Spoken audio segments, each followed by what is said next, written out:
Hey, welcome back to Reading the Bible Together. Pastor Matt here alongside Dave. Dave's back reading the Bible together. We're continuing our journey through Paul's letter to the Corinthians. Dave, I'll let you pick it up with chapter 13. Awesome. If I speak in the tongues of men and of the angels, but have not love, I am a noisy gong and a clanging cymbal. And if I have prophetic powers and understand all mysteries and knowledge, and if I have all faith so as to remove mountains, but have not love, I am nothing. If I give away all I have, and if I deliver up my body to be burned, but have not love, I gain nothing. Love is patient and kind. Love does not envy or boast. It is not arrogant or rude. It does not insist on its own way, and it's not irritable or resentful. It does not rejoice in wrongdoing, but rejoices with the truth. Love bears all things, believes all things, hopes all things, endures all things. Love never ends. As for prophecies, they will pass away. As for tongues, they will cease. As for knowledge, it will pass away. For we know in part, we prophesy in part. But when the perfect comes, the partial will pass away. When I was a child, I spoke like a child, I thought like a child, I reasoned like a child. When I became a man, I gave up childish ways. For now we see in the mirror dimly, but then face to face. Now I know in part, then I shall know fully, as I have been fully known. So now faith, hope, and love abide. And these three, but the greatest of these is love. Boom goes the dynamite. How great is this chapter, man? Yeah. What if we're not going to quote the whole chapter and say the whole chapter sticks out to us? What sticks out to you about this chapter? Just how he defines love for people. Yeah. Yeah, I'm sure as the people reading this letter, and one of the things I always lose sight of, and when I'm reminded of it, it's so helpful. These the chapters and the verses are put in for our benefit. Yeah. And what Joe would explain is like this letter would be read to the group of people continuously. So everything he said before this, he's kind of stacking up this case, and then he says, but you have to have love. Yeah.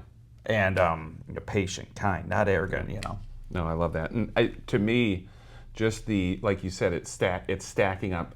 Paul had just said, I'm going to show you a greater way. Mm-hmm. And all of the spiritual gifts that we think of, all of the things that are miraculous and super helpful to the church, and it's like, oh, I would love some of those gifts.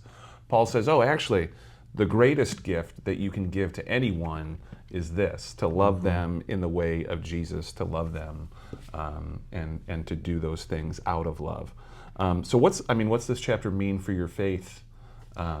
Encouraging it. I really think this is kind of one of these ideas that being a Christ follower, this is one of those times you see that this is different than any other belief system. Yeah. Because it is so not how we're wired up. Yeah. Right? And it's like, no, but because of Jesus, love gets to be at the center of everything we do. Yep. Not obligation, not like I'm trying to earn my salvation, but because of love, because of Jesus, I get to experience love, I get to give love, and I get to practice it. And it's just so different than anything else. And it's, when you think about being treated this way, all of us want it. When we think about doing it, well, loving people is hard. Well, I got plenty to confess. Right, yeah, no, for sure. I think same kind of thing. The verse 13 there, now faith, hope, and love abide, these three, but the greatest of these is love. For my faith, it's helpful to remember that there will be a point where I don't need to hope anymore because I will see face to face. I won't have to look through a mirror dimly. I won't need faith anymore because I'll be in the presence of God and the fullness of the reality that's around me. But love will always and forever be a part of my person in what Jesus gives me. And so that's an encouragement to me, is that like the way that I love today is going to affect and impact eternity. Well, and when Paul is talking about this idea of like, for now I see in a mirror dimly, but then face to face, I think about like the best thing I can imagine about Jesus and being with him is dim. Like that's not even Yeah. close. Yeah. Not even close. And so that's so cool. It's fun and it is exciting. It's like when I really think about everything I know about Jesus, it's like I'm not even seeing a fraction. Not even scratching the surface. Right. Yeah. So it's like I love that. So and that's how come you get to once it's fulfilled in heaven, you don't need hope anymore. You don't need faith anymore, and it's going to be like you said, the party of love. So what are you going to do today, having read chapter 13? The prayer that every morning and a prayer meditation I do is help me be kind to every person I meet. So how do I show love to every person I meet? Well, it's not going to be arrogant, resentful, irritable. So it's like, I want to see people the way Jesus does.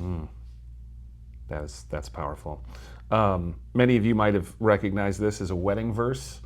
So that's going to be my takeaway today, because it's used so often in weddings. Even though it's not my wedding verse, after we're done recording today, I'm just going to go send a message to my wife and tell her that I love her and that I want to show her love in this way. Was your wedding verse some like Old Testament Nope, deep cut just nope, to show everyone nope, that no. you're theologically astute? It was Romans. I said this a couple of weeks ago. It was Romans 8:28. That God works all things for good. Okay.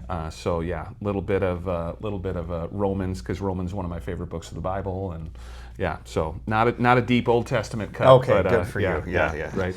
But what about you all? What sticks out to you in this chapter of love? What's it doing for your faith, and what are you going to do today, having read chapter 13 of 1 Corinthians? We'd love to see those comments down below, or just let us know when you see us at church. But we'll see you next time.